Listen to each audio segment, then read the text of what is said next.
En esta tarde quisiera compartir algo acerca del fuego, el fuego de Dios, y que al entenderlo, al menos una de las áreas de lo que el fuego de Dios hace en nuestras vidas, lo anhelemos, hermanos, en nosotros, y que haga la obra para lo cual Dios ha enviado ese fuego. Amén. Fuego de Dios arde en mí, es lo que yo le puse de título. El fuego es un elemento esencial para la vida física. Amén. Sus usos en la creación son ilimitados, ¿no? Podemos imaginarlo, ¿no? Pero solo quiero mencionar de todas esas cualidades y beneficios y usos del fuego. Solo quiero mencionar algunos que me llamaron la atención, porque es una lista grande lo que el fuego hace.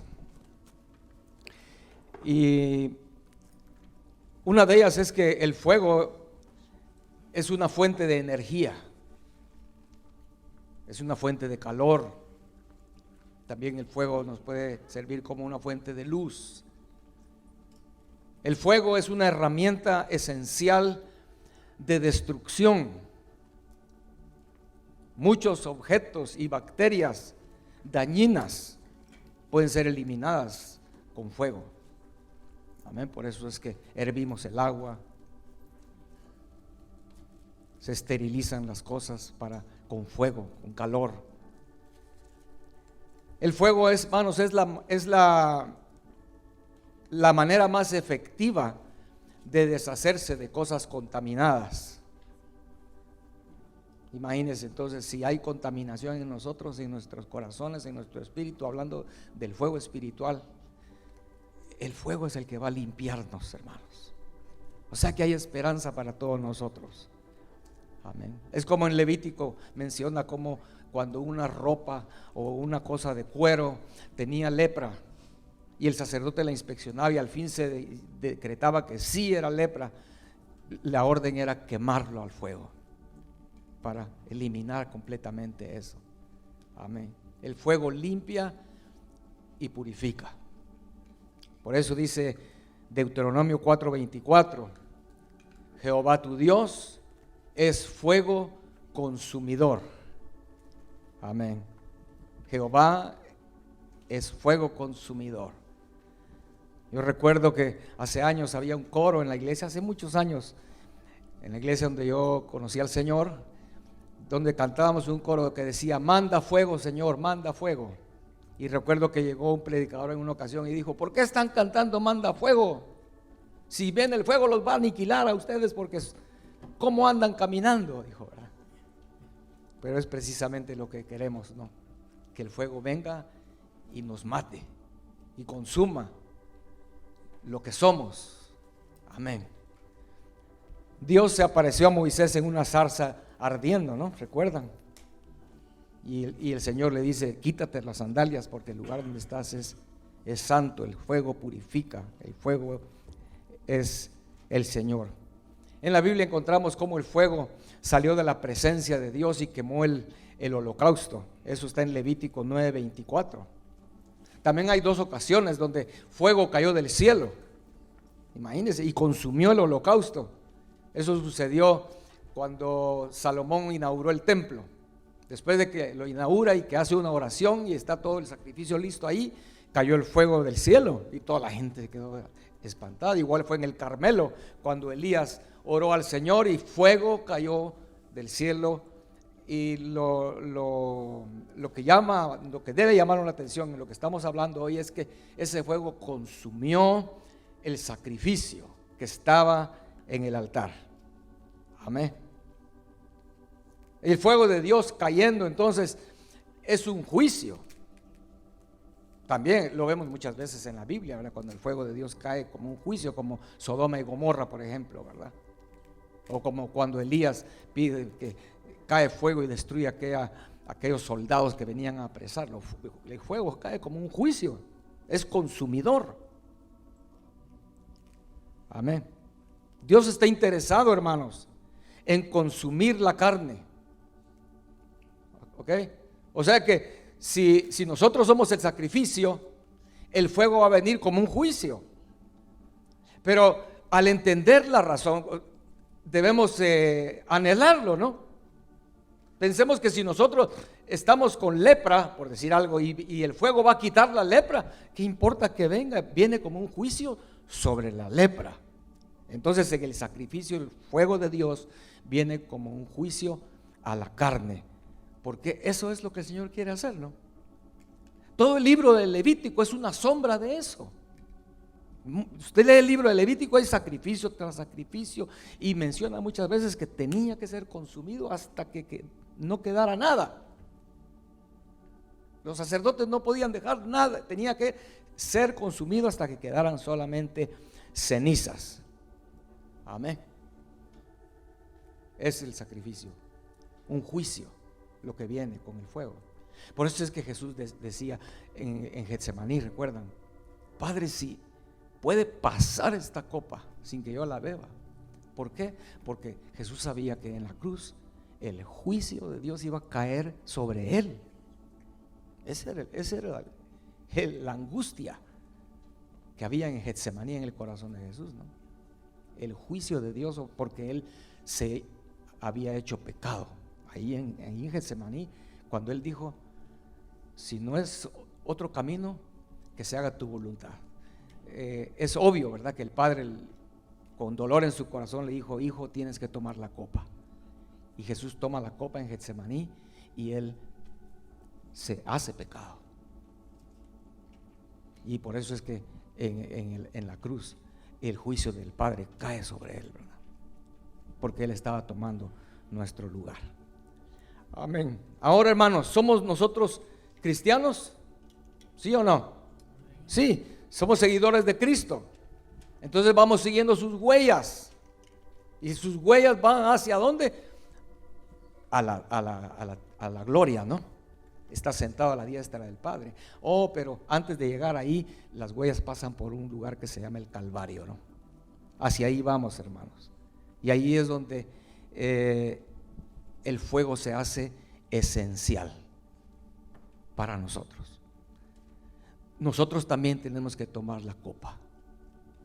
Si Jesús la tomó, llevar el juicio, morir en la cruz, llevar el juicio, nosotros también tenemos que llegar a la cruz, y el fuego es esencial. Pensémoslo, hermanos. ¿De qué serviría el tabernáculo de Moisés? Hecho al detalle, con todo lo que el Padre le dijo y le mostró a Moisés: así lo vas a hacer. Así le dio los planos, le enseñó todo cómo debía hacer, y Moisés lo hizo exactamente como Dios le dijo. Todo listo. Imaginémoslo, ya está armado todo, preciosísimo, ¿no? Por dentro de oro, la lámpara, todo está listo, hasta el sacrificio ya está en el altar. Pero ¿y si no hay fuego? ¿De qué sirve todo ese tabernáculo, hermanos? ¿De qué sirve todo ese trabajo que se hizo sin el fuego? El fuego es el que iba a consumir el sacrificio, el fuego es el que iba a hacer arder el incienso en el lugar santísimo, y en el lugar santo, pues antes estaba en el lugar santo. El fuego es el que iba a hacer que alumbrara la lámpara, y es que también es una figura del Espíritu Santo. Amén. Imagínense tener uno un Lamborghini Aventador, ¿verdad? Cuesta como, vienen desde $500,000 hasta como a $900,000 esos carros. Tienes un Lamborghini en tu casa, pero no tiene batería ni gasolina. ¿De qué sirve todo ese gran carro de casi $1,000,000 sin gasolina y sin batería, ¿verdad? Sin la energía? De nada sirve. Todo lo que podamos hacer, hermanos, tenemos el altar ya preparado, el sacrificio, pero no queremos el fuego, ¿verdad? El Espíritu Santo, hermanos, es el fuego, como lo vemos en Hechos capítulo 2, ¿verdad? Cuando descendió en Pentecostés, dice la Biblia ahí que de repente vino del cielo un estruendo. Es Hechos 2, verso 2. un estruendo como un viento recio que soplaba, el cual llenó toda la casa donde estaban sentados. Y se les aparecieron lenguas repartidas como de fuego, dice, asentándose sobre cada uno de ellos, y fueron todos llenos del Espíritu Santo. Hermano, qué momento más maravilloso, qué provisión de Dios, hermanos, porque la Biblia dice que al cielo no entrará carne ni sangre, no entrará, el yo no entrará, la carne tiene que morir. Entonces Dios provee el Espíritu Santo. Por eso es importante ser bautizados con el Espíritu Santo. Muchos cristianos o algunas iglesias tal vez predican el bautismo del Espíritu Santo como una meta, pero no, el bautismo del Espíritu Santo es un inicio, porque cuando viene es cuando el fuego entra, y es cuando entonces empieza la cosa, ¿no? Empieza el mero trabajo del Espíritu Santo, quemando, consumiendo lo que somos. Imagínense, están ahí esos apóstoles que caminaron con Jesús 3 años y medio, esos discípulos ahí. Pero el Señor le dijo: no salgan de Jerusalén, ni se atrevan hasta que reciban, vamos a ponerlo ahora parafraseado, hasta que ustedes reciban el fuego y que entre dentro de sus corazones. Entonces ya pueden salir para la obra que los mando, porque ahí es donde empieza el trabajo de Dios en sus vidas. Si queremos manifestar la gloria de Dios, si queremos manifestar a Cristo, si queremos predicar el Evangelio, el fuego tiene que estar dentro y tiene que hacer la obra en nosotros. En Mateo 3:11, cuando dice: Él los bautizará con Espíritu Santo y fuego, pareciera como que fueran dos cosas diferentes en el español, el Espíritu Santo y fuego, pero esa palabra "y", esa letrita "y", en el griego es una palabra que significa también de la misma manera o igualmente. Amén. Por eso es que cuando en Hechos se puso como unas como lenguas como de fuego, dice ahí fueron llenos del Espíritu Santo, porque entonces lo que la Biblia está enseñándonos es que el Espíritu Santo es fuego. ¿Ok? No es que fuimos bautizados con el Espíritu Santo y otra cosa separada, no, el Espíritu Santo es fuego, y debemos entender eso, hermanos. Amén. Al decir yo tengo el Espíritu Santo en mí, estamos diciendo tengo el fuego de Dios en mí. Amén.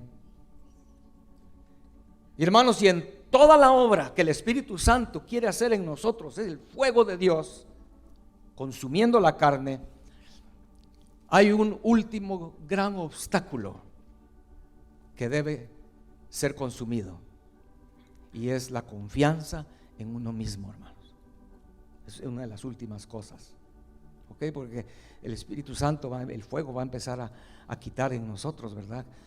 Quitar tal vez la maledicencia, quizás el tener un ojo malo, o los celos, etcétera. Va haciendo la obra en nuestras vidas, el Espíritu Santo quemando, pero el último gran obstáculo va a ser consumir la confianza en uno mismo. Amén. Cuando Pablo dijo ya no vivo yo, él había dejado de confiar en sí mismo y en todo lo que él pudiera haber logrado antes de conocer a Cristo Jesús. Amén. Es la meta, hermano. La meta de la cruz es esa: llegar a ese punto donde ya no vivo yo. ¿Y en quién voy a confiar? Si ya no vivo yo, no puedo confiar en nada más, ¿verdad? Haber perdido la confianza en sí mismo es importante, y queremos hablar de eso un poquito. Amén. Sabemos cómo como les dije en Levítico, ¿verdad? Lo único que quedaba del sacrificio eran cenizas. Es lo que el Señor quiere hacer, es lo que el Espíritu Santo intenta hacer, que al llegar a concluir su obra en nosotros, en nosotros no quede más que cenizas de lo que somos. Solo queda Cristo Jesús, lo que estábamos cantando, solo la belleza del Señor ahí. Amén. Es lo que queremos, hermanos. Tener confianza en uno mismo, hermanos. Tal vez alguien lo está oyendo ahorita y dice: pero ¿y qué, verdad? Hermanos, es muy malo, es algo grave, es muy malo tener confianza en nosotros mismos. Yo sé que esto no le agrada al mundo, yo sé que esto no le agrada a mucha gente. Piensan que esto es, que estoy diciendo es una herejía, ¿verdad? O es una tontería, o es una locura. ¿Cómo es eso que le voy a enseñar a mi hijo que tú no eres nada? Yo tengo que enseñar a mi hijo, tú eres esto, tú eres lo otro, ¿no? Pero hermanos, es muy malo tener confianza en sí mismos por una sencilla razón, que le roba a Dios lo que a Él le pertenece. Amén. La Biblia nos enseña, si usted quiere estudiarlo, al leer la Biblia, puede agarrar un papelito y ir escribiendo cada vez que encuentre algo donde nos muestra que la fuente de todo es Dios. Él es la fuente de todo. Y si nosotros ignoramos eso y creemos que de nosotros está brotando la santidad, de nosotros está brotando la justicia, de nosotros mismos es que hemos llegado a ser tan hábiles, tal vez en la mecánica o en la cocina o en cualquier otras áreas, cuando nosotros llegamos a pensar que yo soy alguien, ¿verdad? Yo pensaba que yo era nada, pero parece que sí soy algo. Hermano, lo que estamos nosotros haciendo ahí es robándole a Dios. Amén. Voy a darle un ejemplo para entender eso que estoy diciéndole y lo malo que es. Es como que si la luna se jactara de que, yo estoy iluminando la tierra. Todas las noches cuando yo salgo, ilumino la tierra. Amén. Eso sería tomarse algo que no le pertenece, porque la luna no tiene luz propia. Y entonces alguien le diría, si la luna pudiera hablar y pudiéramos hablar con ella, le diría, un momento, luna, ¿por qué te estás jactando de eso? Si la luz que tú estás, con la que estás alumbrando es la luz del sol que está reflejándose en ti. Eso cambia las cosas, ¿no? Amén. Pero hermanos, no lo podemos dejar solo hasta ahí, porque muchos cristianos tal vez piensan de esa manera, ¿verdad? Sí, es cierto, todo lo que yo hago ahora y como soy es que el Señor lo ha estado haciendo en mí. Pero podría ser que la luna dijera, aún reconociendo que la luz viene del sol, la luna podría decir, miren cómo yo estoy dejando que la luz del sol se refleje a través de mí. Estoy haciendo un buen trabajo. Y sin mí, la tierra estaría a oscuras todas las noches. Es cierto, la luz viene del sol, pero sin mí no habría luz. O sea, aún ahí, aún reconociendo que la luz viene del sol, aún ahí la luna podría jactarse de qué buena soy yo, ¿verdad? Porque estoy permitiendo que la luz se refleje y alumbre a la tierra, ¿no? Vemos el problema de lo que es la confianza en sí mismo y darnos nosotros la gloria, hermanos. Amén. Cuando, ustedes no están haciendo un buen trabajo, quítense, ese es un trabajo para mí, en esto yo soy experto, ¿verdad?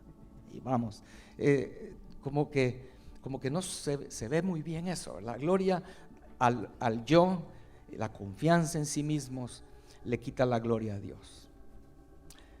Tal vez la luna debería de decir entonces lo siguiente: la gloria le pertenece a Dios, porque solamente es por su gracia que yo estoy aquí, ¿verdad? Si no fuera por la gracia de Dios, tal vez yo sería un asteroide perdido en el espacio que de pronto va a ir como los asteroides cuando quieren entrar a la Tierra, la mayoría pues se pulverizan, ¿verdad? Se agarran, se encienden y se deshacen en pedacitos. Pero no, el Señor decidió que la luna no fuera un asteroide perdido y que fuera a consumirse, sino la puso ahí.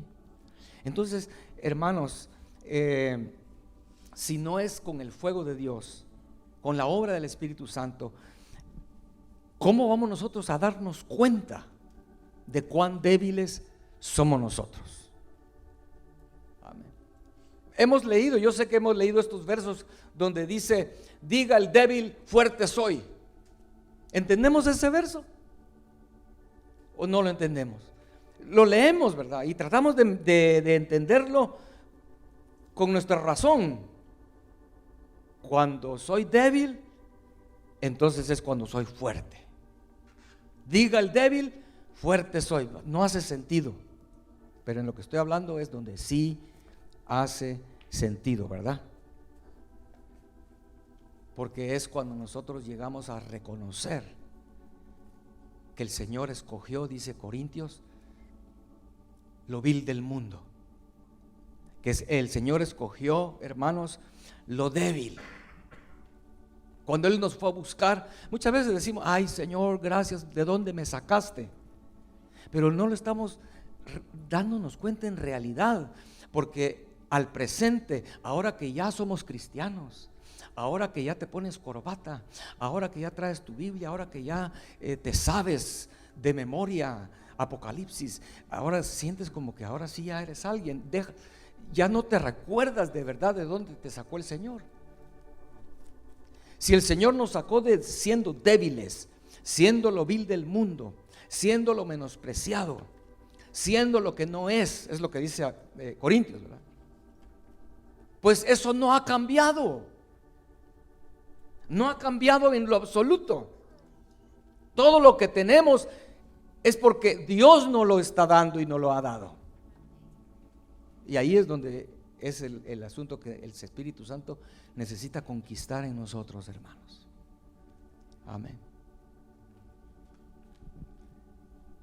Ahora, hermanos, hay maneras en que el Espíritu Santo, el fuego de Dios, nos va a enseñar a cómo dejar de confiar en nosotros mismos. Y quiero mencionar algunas, ¿verdad? Es lo que se llama maneras de cómo el Espíritu Santo nos lleva a la cruz, ¿verdad? Hemos hablado de eso muchas veces, acerca de la cruz. Y una de las maneras que encontramos en la Biblia, encontramos tal vez en nuestra propia vida o en la vida de otras personas, es que a través de una revelación de Dios, a través de una revelación de Dios, Él puede hacernos ver lo que somos. Ver que de verdad no es una locura confiar en nosotros mismos, pero eso solo puede ser a través de una revelación, como sucedió con Isaías, ¿verdad? ¿Recuerdan Isaías? Capítulo 6, está Isaías, un profeta de renombre en Israel, un profeta podría decirse no como Amós, ¿verdad? Amós era un campesino. No, Isaías era un hombre educado, un hombre muy erudito, conocedor de la palabra de Dios, etcétera. Y ahí está en el capítulo 6 y de pronto ve la gloria de Dios. Y por una revelación, Isaías se ve y dice: oh Señor, ahora sí voy a morir porque soy un hombre de labios inmundos. Y hasta el día de hoy, de la Biblia, uno de los libros más maravillosos en su manera de cómo fue escrito, la forma de expresión, es Isaías. Imagínense, pero él dice: oh Señor, tengo labios inmundos. Solo es a través de una revelación, ¿no? El apóstol Pablo también recibió esa revelación de parte de Dios. Él escribió esto, voy a leerlo, Filipenses 3, verso 4 al verso 9. Dice Filipenses 3, el apóstol Pablo escribe: aunque yo tengo también de qué confiar en la carne, dice. Imagínense, si alguno piensa que tiene de qué confiar en la carne, yo más, circuncidado al 8º día, del linaje de Israel, de la tribu de Benjamín, hebreo de hebreos, en cuanto a la ley fariseo, en cuanto a celo, perseguidor de la iglesia, y en cuanto a la justicia que es en la ley, irreprensible. Pero cuantas cosas eran para mí ganancia, las he estimado como pérdida por amor de Cristo. Y ciertamente, dice el verso 8, aún estimo todas las cosas como pérdida por la excelencia del conocimiento de Cristo Jesús, mi Señor, por amor del cual lo he perdido todo y lo tengo por basura para ganar a Cristo. Cuando lleguemos a ese lugar, hermanos, ¿tú crees que algo va a ofenderte? ¿Tú crees que algo va a hacer que tú te enojes, que tú tomes una... Hermano, si ya tú no eres nada, todo lo que lo has dado por perdido y lo tienes por basura. Tu apellido, ya qué importa tu apellido, ¿verdad? Pero si aquí hay alguno que todavía se enorgullece de su apellido, todavía le falta fuego. Oh, Señor, quema ese orgullo por el apellido, ¿verdad? Amén. Como que apellido, tal vez un apellido español, ¿verdad? De mucho renombre. Bueno, dice el verso 9: y ser hallado en él, no teniendo mi propia justicia, que es por la ley, sino la que es por la fe de Cristo, la justicia que es de Dios por la fe. Amén. Otra manera que el Espíritu Santo, el fuego de Dios, puede llevarnos a poder conquistar la confianza en sí mismos es el sufrimiento físico. Tocarnos físicamente es también una manera que el Señor utiliza para que dejemos de confiar en nosotros. Por si alguien todavía dice, no, es que Dios todavía no se ha dado cuenta de quién soy yo, y el pastor tampoco, porque aquí me tiene sentado y no se da cuenta de lo fino que yo soy, o yo soy más espiritual que ese hermano que pasó a dirigir, yo soy más espiritual que ese hermano que está por allá. Te falta todavía, ¿verdad? Entonces el Señor muchas veces va a utilizar el sufrimiento físico. Y el ejemplo que salta en la Biblia por excelencia de esto es Job, ¿verdad? Job, el ejemplo supremo, aparte de nuestro Señor Jesucristo, de sufrimiento, es Job. Amén. Job, dice la Biblia que Job era un hombre perfecto, recto, temeroso de Dios y apartado del mal. Eso dice la Biblia que era Job. Entonces, ¿por qué el Señor le mandó sufrimiento? El hermano Tozer dice, y a mí me llamó la atención eso, porque dije, bueno, ¿cómo está aquí la cosa? Porque dice que el problema de Job era que él era un hombre perfecto, recto, temeroso de Dios, apartado del mal, y Job lo sabía. Ese era su problema, él lo sabía. Y cuando uno lee el libro de Job, uno lo encuentra, ¿verdad? Eso, porque Job dice, Señor, pero ¿qué está pasando aquí? No encuentro pecado, ¿verdad? Si yo hacía esto otro, yo me comportaba de esta manera. Que venga el Señor y que me diga, porque yo le voy a explicar lo bueno que yo soy. En otras palabras, ¿verdad? ¿Entendemos, hermanos? O sea, no necesariamente confiar en sí mismos es algo que estás confiando en algo malo, sino que también llegar a creer que lo que el Señor ha hecho en tu vida, como que tú tienes algo de mérito, ¿no? En eso. Es el problema que había en Job. Y eso va a impedir que Dios nos pueda utilizar efectivamente. Eso va a impedir que Dios nos pueda usar. Y yo siempre he pensado eso. Creo que es la razón por la cual la Biblia dice que la mies es mucha, pero los obreros son pocos. Porque yo estoy convencido que el Señor no va a dejar entrar a su mies gente que todavía confía en sí misma. Porque va a entrar a la mies y va a cosechar, como Pedro en el primer día, 5,000 almas se convirtieron, ¿verdad? Pero usted sabe que Pedro ya había pasado por ese fuego, ¿no? Pedro ya había pasado por el fuego, porque Pedro dice, Señor, si yo yo iré contigo a donde sea, y si es posible hasta morir por ti, Señor, nunca voy a negarte. Confianza en sí mismo, ¿verdad?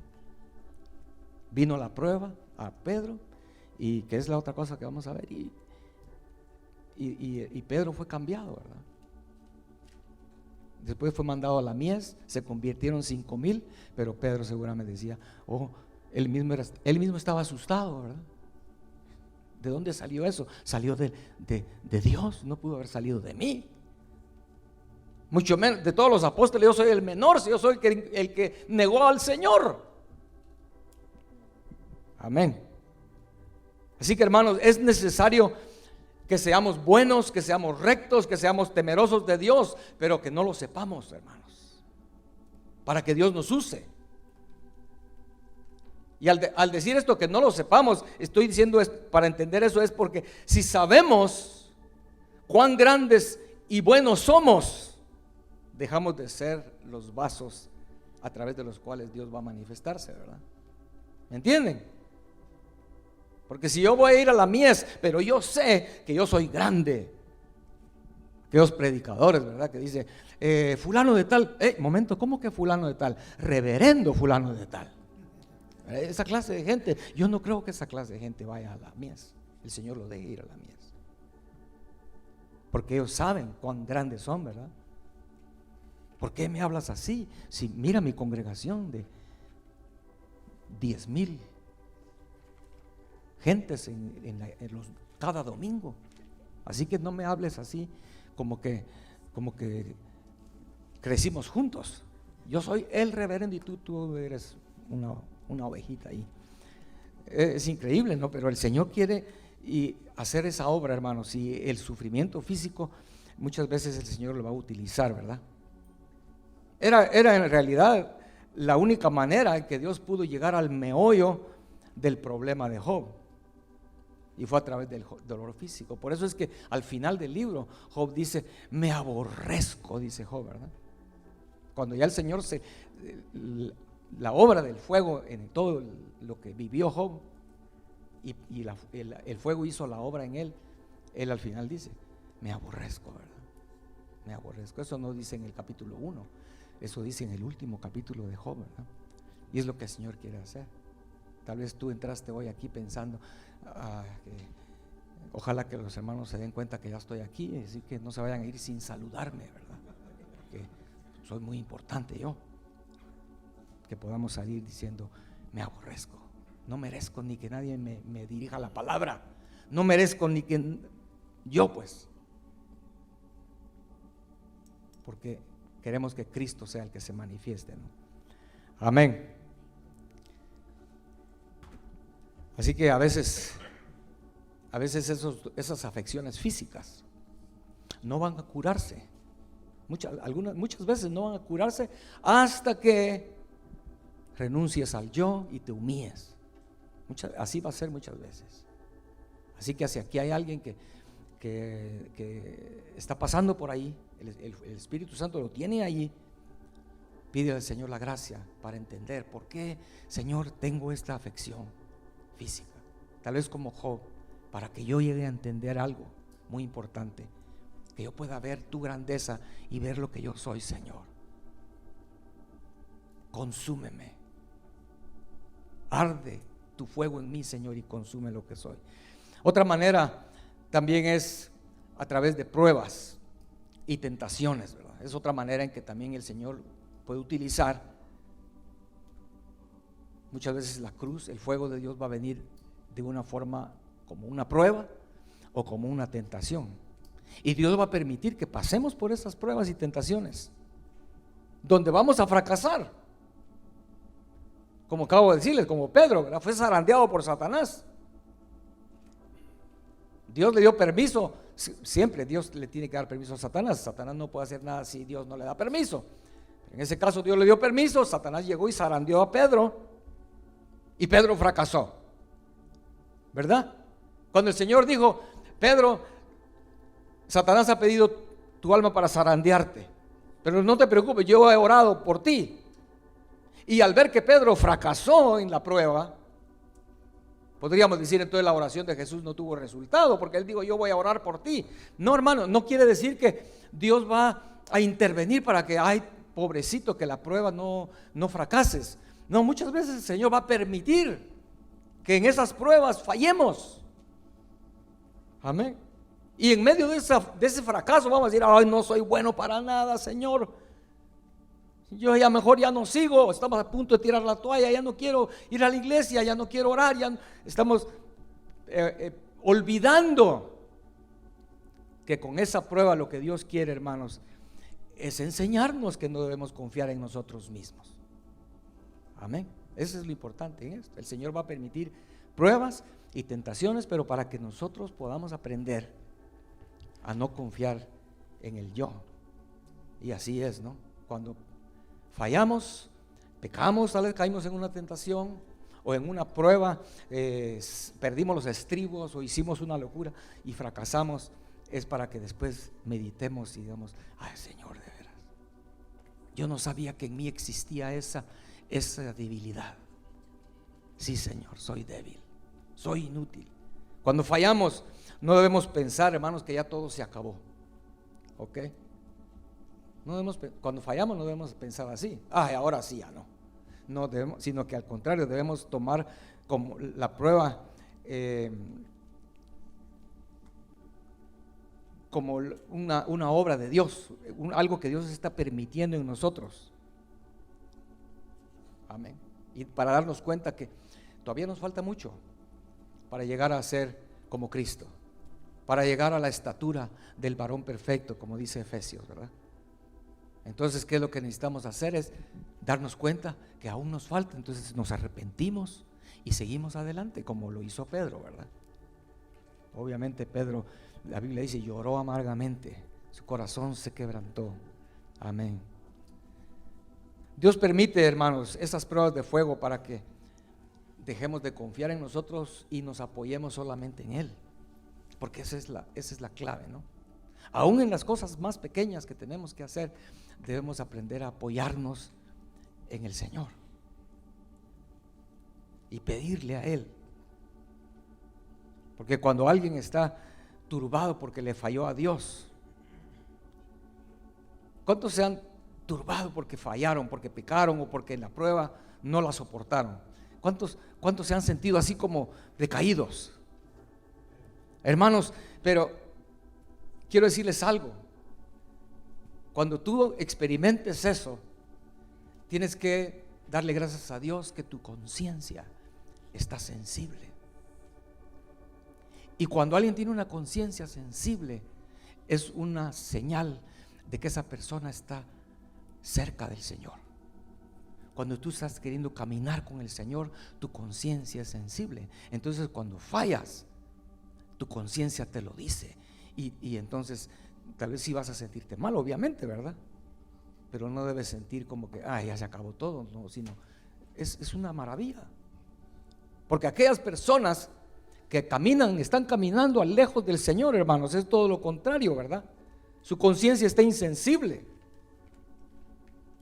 Y si fracasan en las pruebas o en las tentaciones, se encogen de hombros y no les hace nada. Y sus conciencias se endurecen aún más, ¿verdad? Ni sienten problema. A veces simplemente viene una prueba, lo único que hacen es tal vez buscar una salida, la salida más fácil, ¿verdad? Muchos cristianos, la salida más fácil es: yo ya me voy a cambiar de iglesia. ¿Por qué? No quieres pasar la prueba. Amén. Otros no rechazan las pruebas. Es como rechazar la cruz, ¿verdad? Rechazar el fuego. Sí, todo está bonito, Señor, pero el fuego no. Todo está bien, menos el fuego. Amén. Amén. Encontramos en 2 de Samuel, por ejemplo. Ya hoy estoy terminando. Solo 2 ejemplos quiero mencionarles para terminar hoy. Uno es David y el otro es Moisés. David, 2 de Samuel 11. La Biblia dice que ahí está David en su cama real, en su casa real, ¿verdad? Y con sus pajamas reales o pijamas reales, ¿verdad? Porque ahí dice Samuel capítulo 2 de Samuel capítulo 11. Estaba ahí durmiendo, dice. Y entonces se despereza David y se levanta Y dice ahí la Biblia que en ese mismo momento el ejército había salido a la batalla, pero David decidió ese día: no, yo ya no estoy para esas cosas, ¿verdad? Ahora yo soy el rey, ya logré muchas cosas, muchas victorias, muchas batallas, soy el rey muy amado por el pueblo, muy amado de Dios, etcétera. Y se sube entonces a la terraza de la casa real, dice allí en el capítulo 11, se sube a la terraza. Ahí va David muy confiando en sí mismo, ¿no? Cuando de pronto la tentación,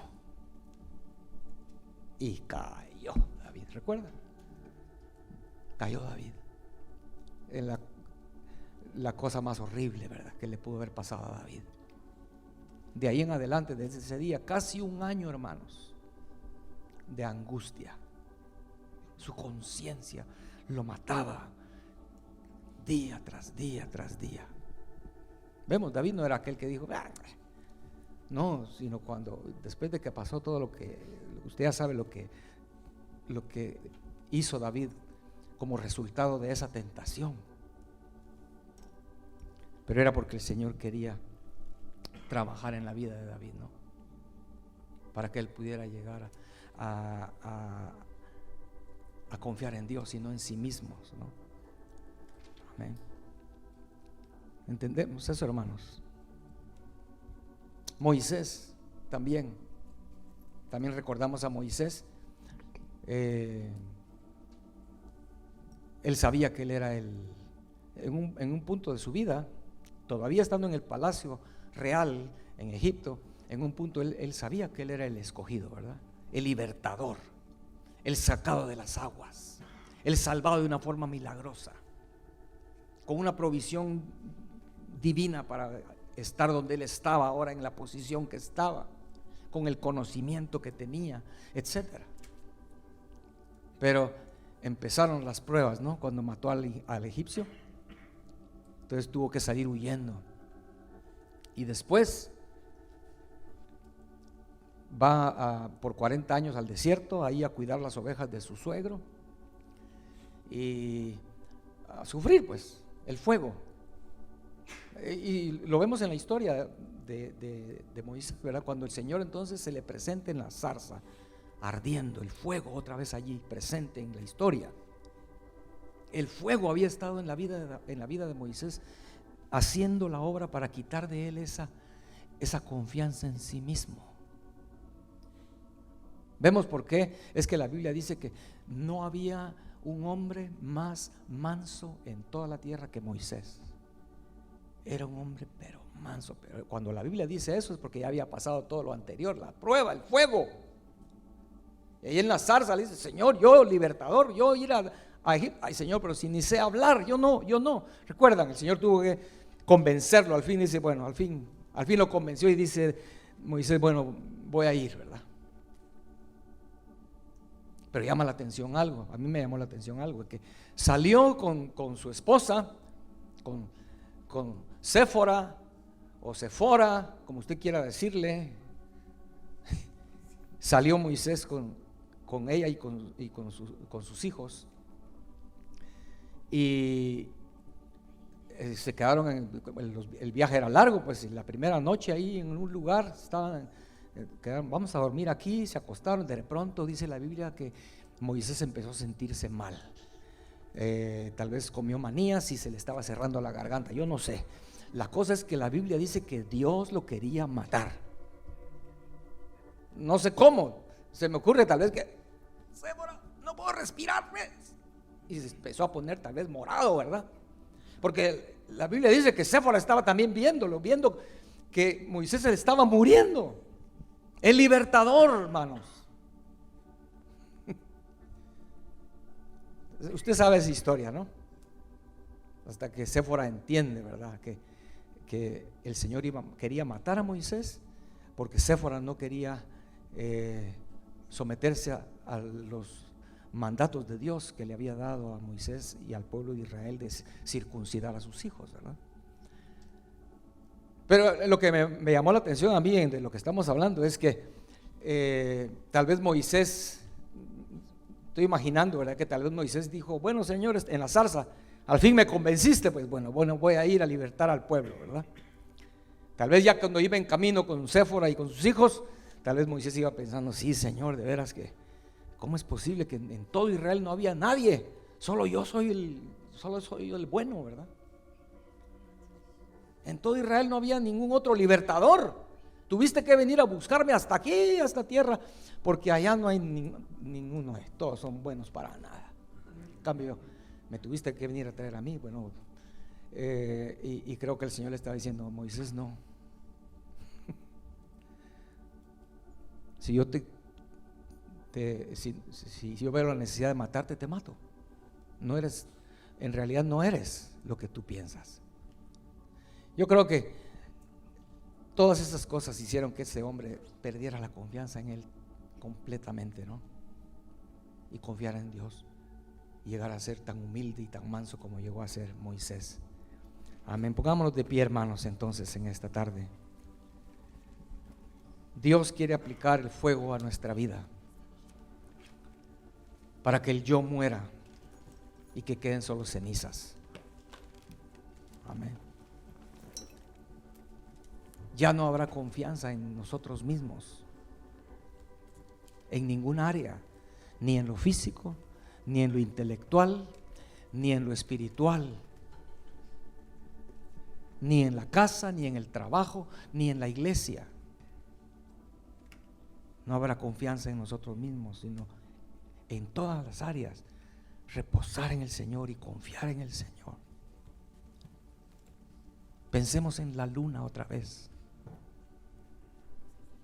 Que no lleguemos a creer que somos algo solo porque estamos permitiendo que la luz del sol se refleje. No, si el Señor quisiera, ni siquiera estuviéramos aquí, ¿verdad? Ni siquiera hubiera puesto sus ojos en nosotros. Pero Él fue a buscar lo vil del mundo, lo menospreciado, lo que no es. Eso somos nosotros, hermanos. Amén. Y de esa manera entonces es la única manera en que el Señor va a manifestarse a través de nosotros, si dejamos que su fuego nos consuma. Amén. Cerremos nuestros ojos, hermanos.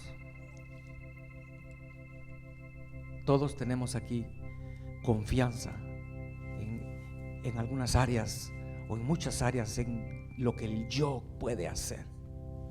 Pidamos al Señor misericordia para entenderlo. ¿Serías tú capaz de decirle, Señor, y si es necesario que envíes tocar mi cuerpo para dejar de confiar en mí mismo? Recordamos a Jacob. Seguramente él se creía, en su corazón él creía, yo soy bastante astuto, porque recuerda cuando él hacía lo de las ovejas, para que las ovejas dieran a luz ovejas blancas, o si quería ovejas de manchadas o pintadas, dice, se creía muy astuto, pero el Señor tuvo que tocarle el tendón de su muslo y nunca se lo reparó. De ese día en adelante Jacob caminaba cojeando para recordarle que solo dependemos de Él, de Dios, y que yo muera. Amén.